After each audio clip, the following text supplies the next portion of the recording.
چیزوں سے معلومات کیوں نہ ہو،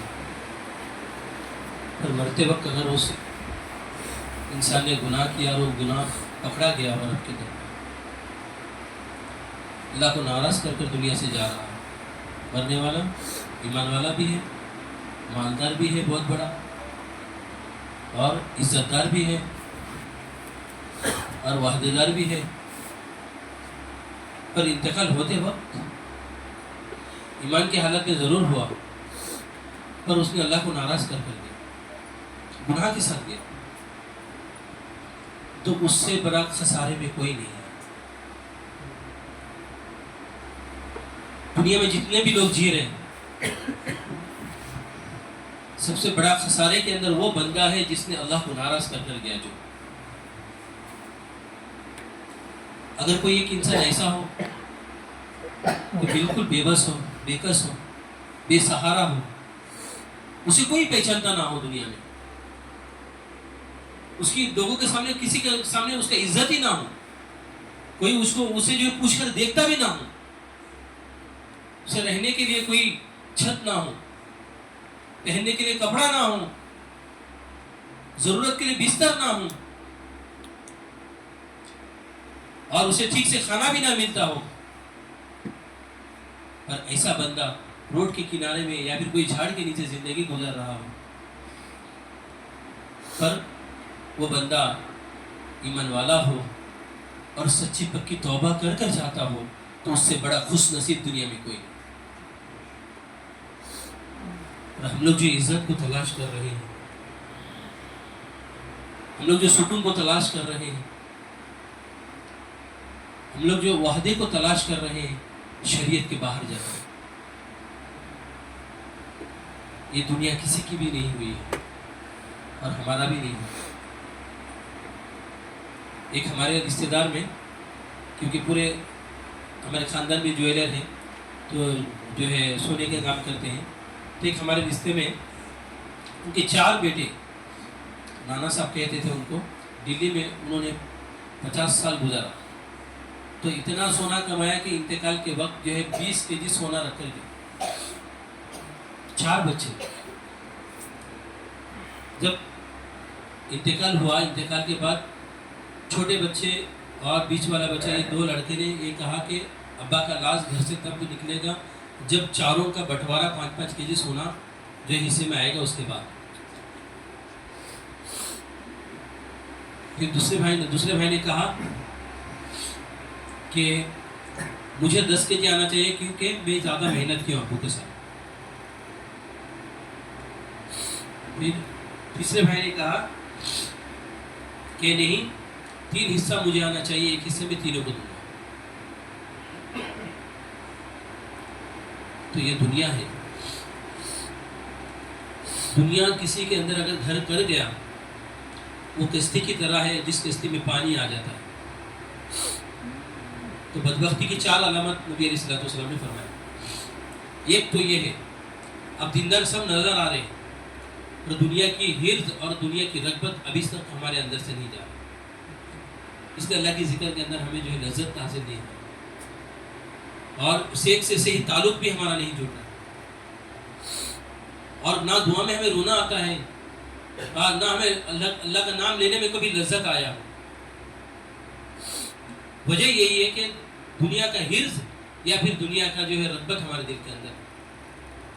دنیا کی حرص یہ ہے کہ وہ دنیا کمانے کے لیے جو ہے حرام حلال کا تمیز نہیں کرے گا،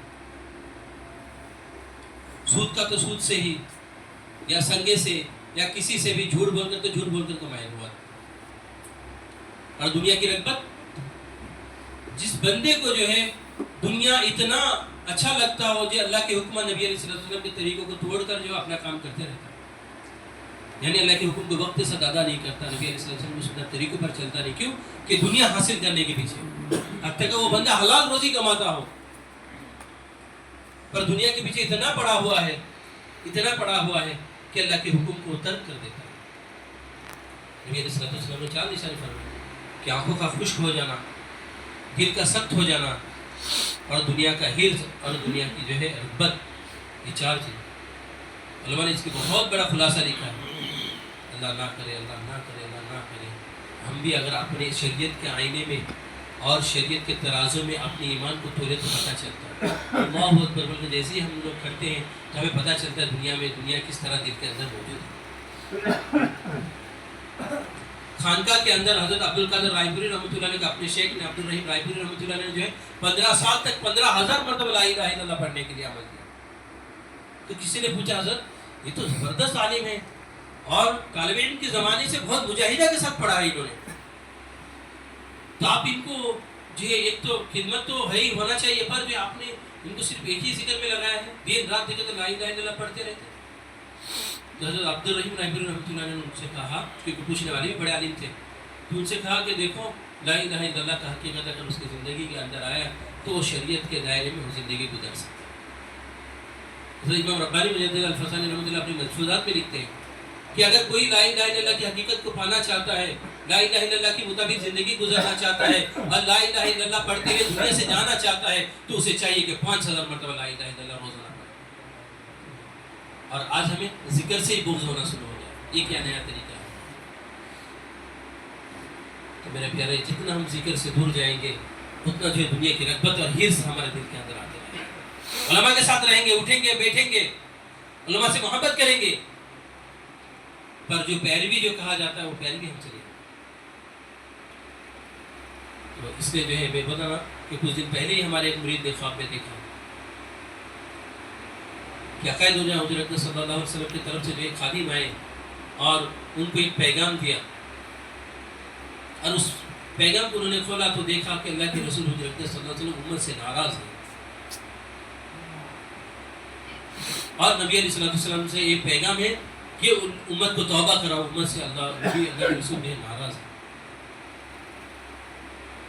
کہیں وہ ناراضگی کا پیغام کہیں میرے لیے تو نہیں, وہ ناراضگی کا پیغام کہیں میرے لیے تو نہیں. میں اپنی زندگی کو جو ہے دل کے اندر جو ہے اپنے آپ کو تلاش کروں میں 24 گھنٹے میں کہ میں نے اب تک وہ زندگی گزارا کہ اللہ کے حکم کے مطابق صحیح تھا. اب تک تو میں نے زندگی گزارا نبی علیہ السلام کے طریقوں پر صحیح تھا. تو ایک وقت جو ہے اپنے دل پر جھانکنے کا ہے میرے. تو اس لیے جو اللہ نے فرمایا کہ کنو مع الصادقین, سچوں کے ساتھ رہا. جو ہمارے سامنے بڑے نظر آ رہے اس کا مطلب دوسرا یہ ہے, علماء لکھتے ہیں کہ سچوں کے ساتھ رہا کرو, یہ اصل نہیں ہے. اصل یہ ہے کہ جو تمہارے سچے نظر آ رہے ان کو سچا سمجھنا ضروری ہے. اس کا مطلب یہ ہے کہ ہمارا زندگی کا ساری سب کے سب کارگزاری ان کو سنا کر ان سے اپنی زندگی کو درست کرنا ہے. اور ہم جو ہے جن سے بھی بیعت ہوتے ہیں, جن سے بھی اپنے سلوک کا تعلق رکھتے ہیں, بہت سارے لوگ تو بیعت بولے تو بھی پتہ نہیں ہے. حضرت سید زکریا رحمۃ اللہ علیہ نے لکھا ہے فضائل عمل کے اندر کہ سلوک کی راہ کو طے کرنے کے لیے اس کا بہت معنی نکلتا ہے. اس میں سے ایک معنی اس کا یہ ہے سیدھا رب تک اگر کوئی پہنچنا چاہتا ہے تو اسے 3 عمل کرنا ضروری ہے.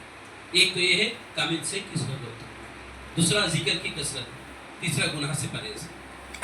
اب عمل تو ہو رہے محل کے اندر رہنے کی وجہ سے, پر جو ہے گناہ سے پرہیز بالکل نہیں ہو, اور جو ہے اپنے شیخ کی صحبت بالکل حاصل نہیں ہوتی. ہمیں کیوں مشورہ کرنے جانا, ہمیں تو سب پتہ ہے بولتے. جسے اس دن اس کے نفس نے یہ سمجھا دیا کہ تجھے تو معلوم ہے, تجھے مشورہ کرنے کی کیا ضرورت ہے, تو سمجھ لو اس دن سے اس کا گمراہی شروع ہو گئی. تو میرے پیارے, آج ہم توبہ بھی کیے اور بیعت بھی ہوئے, تو جو آپ آج جو بیعت کے کلمات پڑھے ہیں, یہ بیعت کے کلمات حضرت سعید یزدی رحمۃ اللہ علیہ اسی طرح جملہ کہتے تھے, لوگوں کو بیعت کرتے تھے. اس کے بعد میرا پیر حضرت سید زکریا رحمۃ اللہ علیہ جو میرے پیر مرشد کے دوسرے بھونی, پہلا بھونی ہے حضرت سعید یزدی رحمۃ اللہ علیہ, دوسرا بھونی حضرت سید زکریا رحمۃ اللہ علیہ. تو یہ دونوں بھونی جو ہے حضرت کے ہمارے پیر مرشد کے بھونی ہیں, جیجو لگتے ہیں. تو اور پھوپھیرے بھائی بھی سعید یزدی رحمۃ اللہ علیہ کے میرے پیر مرشد حضرت مفتی افتخار نصر رحمۃ اللہ علیہ. تو حضرت کے جو زبان سے جو ہم سنے کلمات ہیں اسی کو ہمیں دوہرانے کے لیے کہا گیا. تو یعنی یہ ہمارا نہیں ہے. جب بھی ہم حضرت کے پاس بیعت ہوتے ہیں, کوئی اور مجمع بیعت ہوتا ہم بھی پڑھتے, تو حضرت ہمیشہ کہتے تم نے میرے ہاتھ پہ نہیں, تم نے اللہ کے رسول کے ہاتھ میں بیعت ہوئی, آپ کا اور میرا کڑی نبی علیہ السلام سے جڑ گیا. تو جو ہے میرے پیارے بیعت کیا ہے نبی کریم صلی اللہ علیہ وسلم وقتاً بیعت کرتے تھے. ایک بیعت تو ہوتا جہاد کے میدان میں کہ ہم شہید ہو جائیں گے, پر پیٹ پھیر کر نہیں جائیں گے. ایک بیعت ہوتا صحابی کو جمع کرتے نبی علیہ السلام بیچ میں, آپ فرماتے کہ تم اس سے بیعت نہیں کرو گے. کیا بیعت؟ کہ اللہ کے ساتھ کسی کو بھی شریک نہیں کریں گے, آج سے ہم شراب نہیں پئیں گے. پھر جب مسورات میں بھی بیعت کرنے کے لیے اللہ کے رسول حضور اقدس صلی اللہ علیہ وسلم نے عمر رضی اللہ تعالیٰ عنہ سے کہا کہ آپ مسورات سے بیعت لیجیے. اللہ نے تو پاک کلام کے اندر فرمایا مسورات کے بارے میں ان سے بیعت لیجیے کہ اپنے بچوں کو قتل نہ کرے. شوہر مرنے کے بعد جو ماتم کرتی تھی ماتم نہ منائے, چوڑیاں توڑنا, کپڑا پھوڑنا, کپڑا جو ہے پھاڑنا, چوڑیاں توڑنا, یہ بیعت کوئی نیا سلسلہ نہیں ہے, نیا کام نہیں ہے.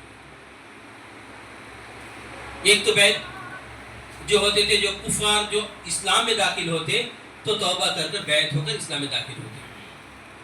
تو اب کا جو بیعت ہوا گناہ چھوڑنے کا, آج جو توبہ ہوا گناہ چھوڑنے کا, آج جو بیعت ہوا کہ جو ہم اللہ کے حکم کے مطابق قائم رہیں گے, کریں گے انشاءاللہ.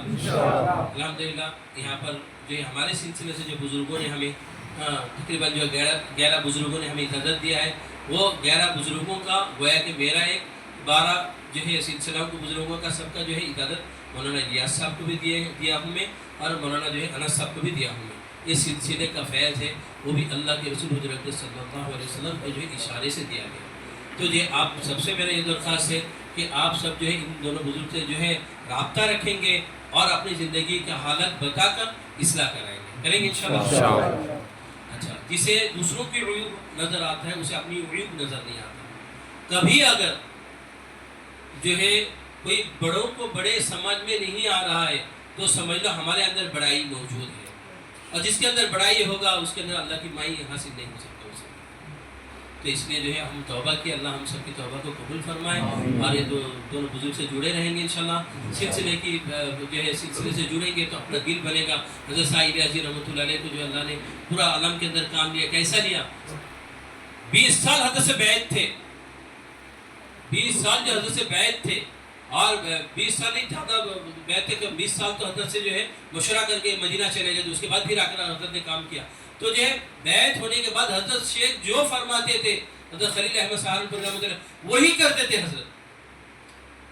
حتیٰ کہ حضرت کے نکاح طے ہوا تو شیخ کے پاس بھاگے کہ حضرت میرا نکاح طے ہوا, یہ لڑکی میں کر سکتا ہوں کیا؟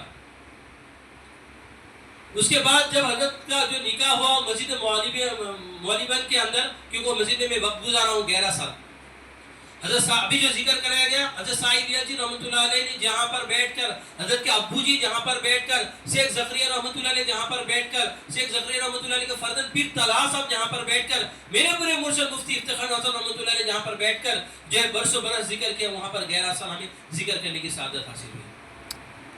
بس ہمیں تو اب ہم بس رہے ہیں کیونکہ ہمیں پتہ ہی نہیں کہ یہ جو دین کا کام ہے آیا کہاں سے ہے, یہ کام شروع ہوا کیسے ہے.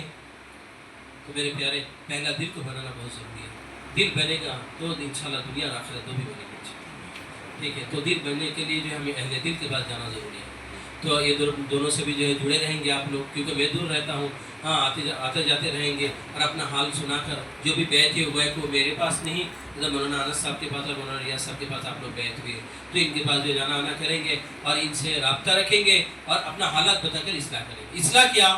اچھا, بیعت حضرت حکیم الامت صفی علی تھانوی رحمۃ اللہ نے اپنی کتاب میں کیا پیارا جملہ ہے, 2-3 جملے میں حضرت اتنا بڑا راز کھولا ہے, میں کیا بتاؤں. حضرت لکھتے ہیں کہ بیعت کیا ہے, بیعت کا ہونا سنت ہے اور اصلاح کرانا فرض ہے. اب یہ تو سنت جو عمل اب ہوا یہ ایک سنت ادا ہوا, پر جو اصلاح فرض ہے یعنی یہ ہمیشہ موت تک کے لیے ہے آپ کے ساتھ. جیسا کہ انسان جو ہے نکاح میں یہ قبول کرتا ہے کہ میں قبول کیا, بلکہ ایک بار ایک جملہ کہہ دیتا ہے کہ الحمدللہ میں نے قبول کیا, بس وہ نکاح میں آ گیا, اب اس کو نبھانا ہے اس کو زندگی بھر جیسی بھی ہو, اور وہ بندی کو جو بھی ملا ہو, جیسا جو بھی ملا ہو تو اسے نبھانا ہے. تو اسی طرح میرے پیارے, بیعت کا کلمہ جو پڑھایا گیا ہے یہ سنت ہے اور اصلاح کرانا فرض ہے. اصلاح کیا ہے اس کو سمجھے. اصلاح یہ ہے کہ اپنا جو اب تک جو زندگی ہم گزار رہے تھے, کبھی وقت سے نماز پڑھے, نہیں تو جو ہے جماعت چھوڑ دیے, نہیں تو اپنی مرضی میں تھوڑا سو گئے, پھر نماز قضا ہو گئی, کیا کبھی سنت کا دل کیا تو سنت پڑھ لیے,